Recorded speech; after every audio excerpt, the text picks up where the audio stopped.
There has been more concern, or more public concern, about hantavirus, given that we've had some cases of infection from patients who have been traveling recently in Yosemite Valley.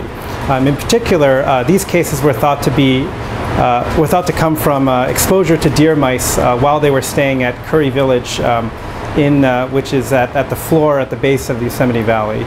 Hantavirus overall is a very, very rare infection spread by exposure to the urine or droppings of deer mice. And deer mice are wild mice that typically exist in rural areas or at higher elevations.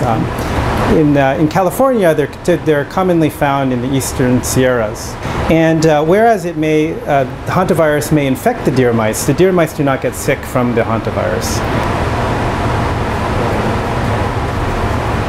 Humans that initially get infected from hantavirus, the incubation period for the disease is about 1 to 5 weeks. Typically, they begin with very vague flu-like symptoms. This includes fever, fatigue, muscle aches and pains, and sometimes abdominal pain. Then the disease can progress, meaning that they'll then develop cough and shortness of breath, and eventually, with hantavirus infection, it develops into a life-threatening pneumonia. The disease is very severe, and about 38% of patients who get the disease will eventually die from the illness.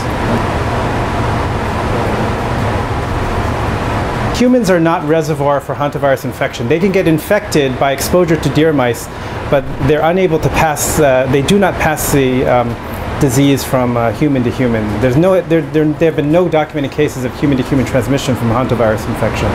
Because the most common route of transmission for hantavirus appears to be inhalation or direct inhalation of contaminated dust from contaminated urine and other secretions of the rodent, there are some measures that can be taken to prevent infection. Probably the most important general measure is to avoid contact with wild rodents, and this would involve carefully cleaning cabins in the proper way, and cleaning cabins to prevent rodents from making the living areas inhospitable to rodents. Another thing that can be done would be to keep basically all food kind of carefully packaged or wrapped away where it's inaccessible to rodents, as well as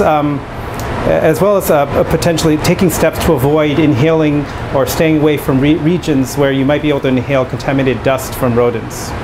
Because there have been no documented cases of human-to-human transmission, and because it's been thought that hantavirus is not contagious and cannot be spread from person to person, the cases have almost exclusively, the outbreaks have been very, very isolated. Therefore, I think that the probability that there will be a large-scale, wide-scale outbreak is quite remote.